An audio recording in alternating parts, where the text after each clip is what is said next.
नांदेड वाघाळा शहर महानगरपालिकेच्या निवडणूक प्रचार सभेमध्ये मंचावर उपस्थित राज्याच्या पर्यावरण मंत्री सौ पंकजाताई मुंडे आपल्या नांदेड शहराचे सुपुत्र आणि आज जो काही नांदेडचा विकास आपल्याला पाहायला मिळतो तो ज्यांच्यामुळे नांदेडकरांनी बघितला ते महाराष्ट्राचे माजी मुख्यमंत्री आणि विद्यमान खासदार सन्माननीय अशोकराव चव्हाण साहेब, आपले दुसरे खासदार डॉक्टर अजितजी गोपछडे, माजी मंत्री डी.पी. सावंतजी, आमदार तुषार राठोडजी, भीमराव केरामजी, राजेश पवारजी, या ठिकाणी उपस्थित जितेश अंतापूरकरजी, आमदार श्रीजयाताई चव्हाण, राम पाटील रातोळीकर, महानगराध्यक्ष अमरनाथ राजूरकर, डॉक्टर संतोकराव हंबर्डे, बाळासाहेब पांडे, दिलीपजी कंदकुर्ते, चैतन्य बापू देशमुख, किशोर देशमुख, प्रवीण साले, एकनाथ पवार, नरेंद्र चव्हाण, मारुतराव कवळे, भगवान दंडवे, प्रेरणा कोटंबार, विश्रांतीताई सदम, या ठिकाणी मंचावर उपस्थित सर्व मान्यवर, मोठ्या संख्येने या ठिकाणी उपस्थित असलेल्या माझ्या सर्व लाडक्या बहिणी आणि तितक्याच लाडक्या भावांनो, आज मला अतिशय आनंद आहे की नांदेडमध्ये महानगरपालिकेच्या प्रचाराच्या निमित्ताने या ठिकाणी मी आलो आहे. खरं तर मला या ठिकाणी सभा घेण्याची आवश्यकता नव्हती. अशोकरावांसारखं नेतृत्व नांदेडमध्ये आहे, पंकजाताई आपल्या इन्चार्ज आहेत, युवा खासदार गोपछडे जी आहेत, सगळे आमदार या ठिकाणी आहेत. पण मी एक ठरवलं, या निमित्ताने नांदेडच्या जनतेचं दर्शन मला घेता येईल म्हणून खऱ्या अर्थानं या ठिकाणी मी आलोय. खरं म्हणजे अरे लाडक्या बहिणी ज्याच्या पाठीशी आहे तो आगेच बढ़णार आहे, तो मागे जाऊ शकत नाही.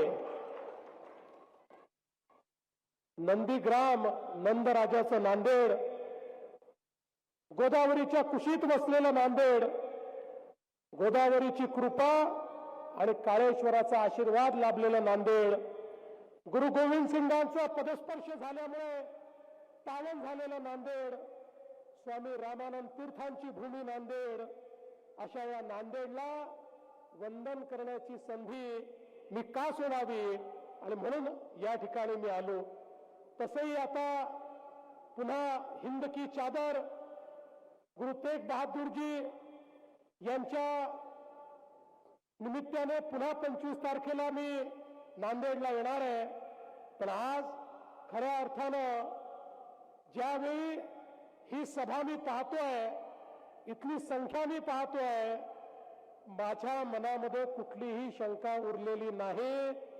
16 तारखेला नांदेडचा महापौर हा भाजपचाच असणार आहे. बंधू भगिनींनो, आता नुकत्याच झालेल्या नगरपालिकेच्या निवडणुकीतही 3 नगराध्यक्ष आणि जवळपास 100 नगरसेवक हे भाजप आणि भाजप आघाडीचे आपण निवडून दिले आहेत. आणि आता तर नांदेड करता विकसित नांदेडचा संकल्पनामा हा भारतीय जनता पक्षाने तयार केलाय. मी तुम्हाला सांगायला आलोय, या संकल्पनाम्याच्या पाठीशी हा देवाभाऊ पूर्ण ताकदीने उभा आहे आणि हा संकल्पनामा पूर्ण केल्याशिवाय आता आम्ही थांबणार नाही. बंधू भगिनींनो, खऱ्या अर्थानं आपण जर बघितलं तर या देशामध्ये जवळपास 70 वर्ष एक संकल्पना होती. ती संकल्पना काही चुकीची नव्हती, पण संकल्पना अशी होती, भारत गावात राहतो, गावाचा विकास म्हणजेच देशाचा विकास. पण 70 वर्ष आमच्या राज्यकर्त्यांना शहरांचा विसर पडला. शहरात लोक राहतात याचाही विसर पडला आणि त्यामुळे शहरांकरता कुठल्याही योजना आपल्या देशामध्ये तयारच झाल्या नाहीत. आपल्याला कल्पना आहे, नांदेड सारख्या शहरामध्ये मोठ्या प्रमाणात गावातनं लोक आली, अन्न वस्त्र निवारा, शिक्षण आरोग्य रोजगार याच्या संधी या शहरामध्ये होत्या. त्यामुळे गावातनं लोक शहरामध्ये यायला लागले, शहराचा विस्तार वाढायला लागला. पण नियोजन मात्र कुठेही नव्हतं. शहरामध्ये लोक येत होती, राहायला जागा नव्हती, झोपडपट्ट्या तयार झाल्या, अतिक्रमण झाली, ज्याला जिथे जागा मिळेल तिथे लोक वसू लागले, लोकसंख्या वाढली, पिण्याच्या पाण्याच्या समस्या तयार झाल्या, लोकसंख्या वाढली, घनकचऱ्याच्या समस्या तयार झाल्या, लोकसंख्या वाढली, त्या ठिकाणी गटारीच्या समस्या तयार झाल्या, नालीतनं घाण पाणी सांडपाणी वाहू लागलं. आपलंच गटारीचं पाणी आपल्याच विहिरींमध्ये, आपल्याच तलावांमध्ये, आपल्याच नदी नाल्यांमध्ये जाऊ लागलं. एकीकडे डास वास असं साम्राज्य पाहायला मिळालं आणि दुसरीकडे पाण्याचे स्रोत देखील प्रदूषित होऊ लागले. देशभरामध्ये शहरांची परिस्थिती कमी अधिक प्रमाणात अशीच आपल्याला पाहायला मिळाली. काही मुंबई सारखे, पुण्यासारखे 2-4 बोटावर मोजण्या इतके शहर सोडले तर इतर शहरांमध्ये अनेक अडचणींचा सामना लोकांना करावा लागत होता. पण बंधू भगिनींनो, 2014 साली देशामध्ये माननीय प्रधानमंत्री नरेंद्र मोदीजी निवडून आले आणि मोदीजींनी प्रधानमंत्री झाल्यानंतर सांगितलं, भारत जसा गावात राहतो तसा भारत शहरामध्ये देखील राहतो. शहरामध्ये जे गरीब राहतात, जे मध्यमवर्गीय राहतात, त्यांच्याकरता व्यवस्था करणं गरजेचं आहे. मोदीजींनी सांगितलं, अन्न वस्त्र निवारा, शिक्षण आरोग्य रोजगार मनोरंजन या सगळ्या गोष्टींकरता शहराकडे मोठा ओढा असतो. आमची शहरं विकासाची केंद्र आहेत.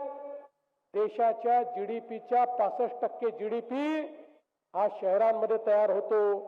वस्तू आणि सेवांची निर्मिती ही शहरांमध्ये होते, रोजगाराची निर्मिती ही शहरांमध्ये होते, मोठ्या शैक्षणिक संस्था या शहरामध्ये असतात. आणि म्हणून मोदीजींनी सांगितलं, शहरांचा विकास झाला पाहिजे. आणि पहिल्यांदा मोदीजींच्या नेतृत्वात हजारो कोटी रुपये हे शहराच्या विकासाकरता मिळणं सुरू झालं. या देशामध्ये पहिल्यांदा मोदीजींनी शहराकरता योजना सुरू केल्या.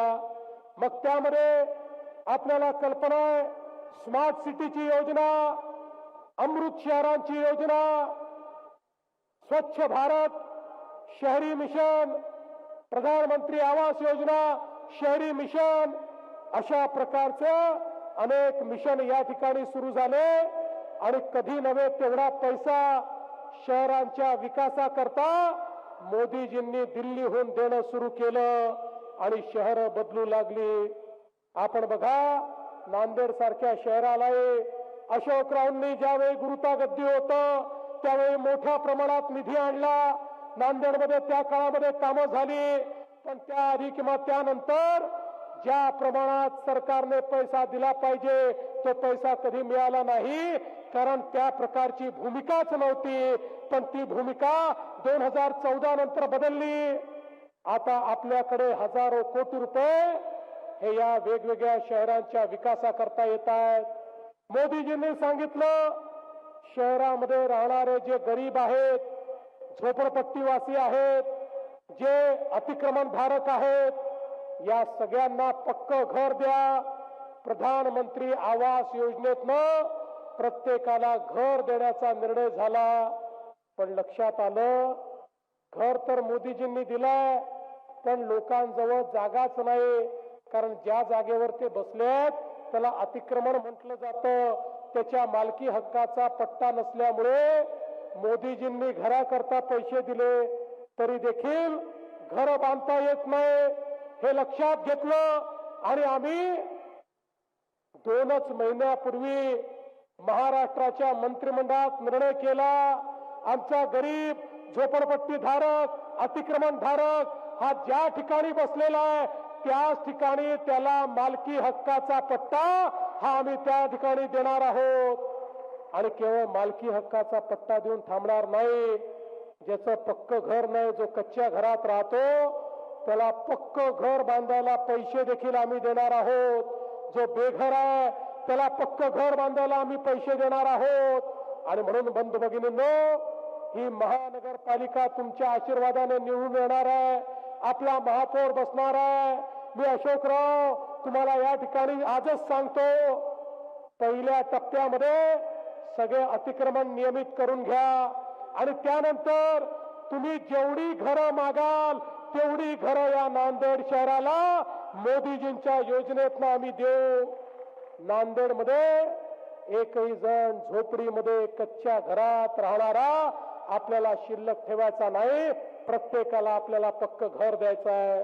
आणि त्यासोबत इनाम जमिनी, देवस्थान जमिनी, मदत मास, खिदमत मास अशा अनेक जमिनींवर या नांदेडमध्ये आणि मराठवाड्यामध्ये लोक बसलेले आहेत. वर्षानुवर्ष त्यांना ही जमिनीचा हक्क मिळाला नाही. पण मुख्यमंत्री झाल्यानंतर मी निर्णय केला, काही झालं तरी हा हक्क त्यांना मिळायला पाहिजे. आणि आपण त्या संदर्भात कायदा तयार केला, तो कायदा मंजूर केला. पुढच्या काळामध्ये या ठिकाणी इनाम जमिनीवर, खिदमत मास, मदत मास जमिनीवर जे लोक बसलेले आहेत त्यांनाही त्यांच्या जमिनीचा PR कार्ड आणि मालकी हक्काचा पट्टा हा राज्य सरकारच्या माध्यमातून देण्याचा निर्णय आपण या ठिकाणी घेतलेला आहे. आज आपण बघा, मोठ्या प्रमाणात कामं चालली आहेत. भूमिगत गटार योजनेचं 351 कोटीचं काम आहे. जलशुद्धीकरण आणि पंपिंगचं मिळून 528 कोटीचं काम आहे. ही सगळी कामं का होऊ शकतात? नांदेड शहरामध्ये ही कामं आपण का करू शकतोय? कारण मोदीजींनी पैसे दिले आहेत. मोदीजींनी सांगितलं आता हे घाण पाणी, सांडपाणी भुयारी गटारातनं STP मध्ये गेलं पाहिजे. STP मध्ये त्या पाण्यावर प्रक्रिया झाली पाहिजे. त्यातला मैला बाजूला होऊन त्यातनं खताची निर्मिती झाली पाहिजे आणि स्वच्छ पाणीच केवळ आपल्या नदीमध्ये, नाल्यामध्ये सोडलं गेलं पाहिजे. त्याकडे आता नांदेडने वाटचाल केली आहे. मोदीजींच्या नेतृत्वात पाणी पुरवठा योजनेकरता 168 कोटी रुपये आपल्याला मिळाले आहेत. घनकचऱ्याच्या निर्मूलनाकरता देखील आता मोठ्या प्रमाणात आपण काम सुरू केलं आहे. पूर्वी जो कचरा आपल्याला आपल्यावर बर्डन वाटायचा, आता तो कचरा आपली संपत्ती झालाय. आता कचऱ्यापासून आपण कोळशाचे पॅलेट तयार करतोय, कचऱ्यापासून खतांची निर्मिती करतोय, याच कचऱ्यापासून आता वीज निर्मिती होते. पुढच्या काळामध्ये नांदेडमध्ये 1 किलो कचरा देखील आम्ही त्या ठिकाणी डंप करणार नाही.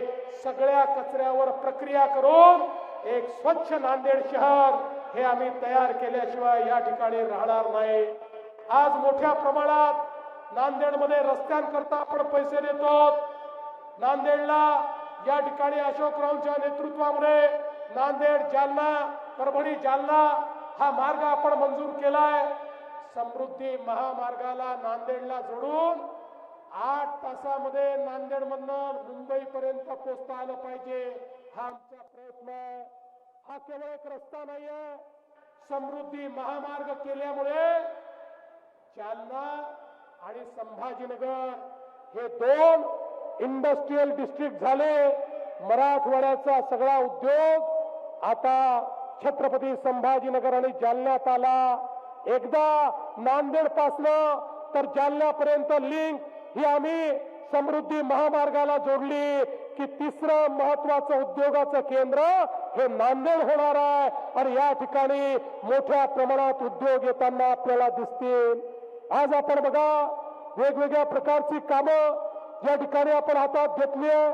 नंदीग्राम मार्केट मधलं पार्किंग असेल, सिडको भागात बगीचा आणि जलतरण तलाव असेल किंवा ते थीम पार्क असेल, सौर ऊर्जा प्रकल्प असेल, नाल्यांची कामं असतील, वेगवेगळ्या ठिकाणी कॉन्क्रिटीकरण, पुलाचं कॉन्क्रिटीकरण, अशी अनेक कामं आपण हातामध्ये घेतली आहेत.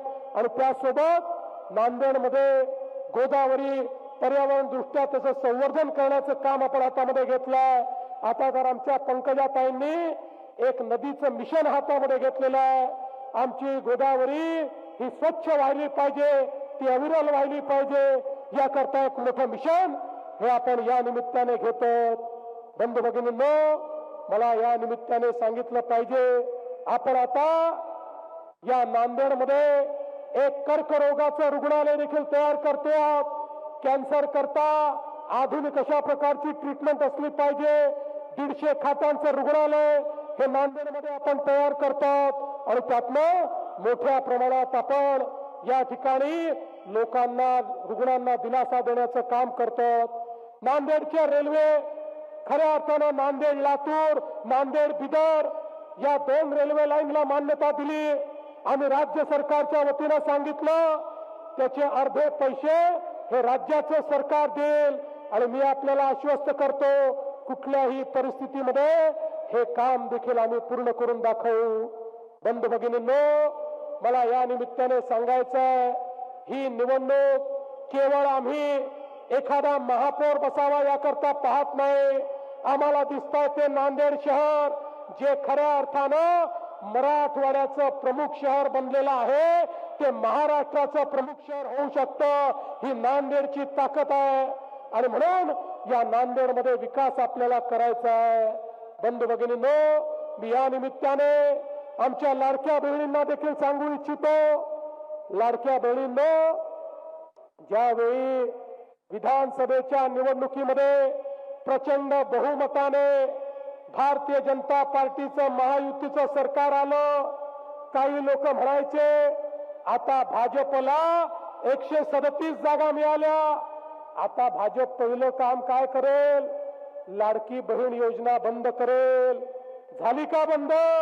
1 वर्षापेक्षा जास्त काळ गेला आणि लाडक्या बहिणींना सांगतो, जोपर्यंत तुमचा देवाभाऊ मुख्यमंत्री आहे, लाडकी बहीण योजना सुरूच राहील. पण अशोकराव, आता मी लाडक्या बहिणींना लाडकी बहीण ठेवू इच्छित नाही. इथे आपला महापौर बसणार आहे, त्या महापौराला पहिलं काम तुम्हाला द्यायचं आहे. माझ्या लाडक्या बहिणींना लखपती दीदी बनवायचं आहे. लाडक्या बहिणी या लखपती दीदी झाल्या पाहिजे. मी यावेळेस नंतर नांदेडला जेव्हा येईल त्यावेळेस आढावा घेईल, कारण महाराष्ट्रामध्ये 50 लाख माझ्या लाडक्या बहिणी या लखपती दीदी झाल्या आहेत. यावर्षी 1 कोटीपर्यंत आकडा पोहोचणार आहे. त्यामध्ये पहिला नंबर माझ्या नांदेडच्या लाडक्या बहिणींचा असला पाहिजे. माझ्या नांदेडच्या लाडक्या बहिणी या त्या ठिकाणी लखपती दीदी झाल्या पाहिजे. आणि म्हणून बंधू भगिनींनो, या नांदेडला स्मार्ट सिटी, या नांदेडला सेफ सिटी या दृष्टीनं पुढची वाटचाल आपल्याला करायची आहे. आणि म्हणून मी आपल्याला एवढीच विनंती करतो, येत्या 15 तारखेला या निवडणुकीच्या निमित्ताने आपल्याला पुन्हा एकदा या नांदेडमध्ये अशोकरावांच्या नेतृत्वात एक मोठं कार्य करून दाखवायचं. 15 तारखेला मतदानाला गेल्यानंतर ज्या ठिकाणी कमळ दिसेल तिथली बटन आपल्याला दाबायची आहे. मी तुम्हाला आश्वस्त करण्याकरता आलो आहे. 15 तारखेला कमळाची काळजी तुम्ही घ्या. 16 तारखेपासून 5 वर्ष तुमची काळजी आम्ही घेऊ, हा विश्वास तुम्हाला मी देतो. आणि पुन्हा एकदा या नांदेडच्या विकासाचा संकल्प या ठिकाणी करून माझे 2 शब्द संपवतो. देश विदेशातील प्रत्येक घडामोडींचे लाईव्ह अपडेट मिळवण्यासाठी आता साम टीव्हीच्या सर्व सोशल मीडिया प्लॅटफॉर्मला लाईक, फॉलो आणि सबस्क्राईब करा. तसंच सर्व नोटिफिकेशनसाठी बेल आयकॉन प्रेस करायला विसरू नका.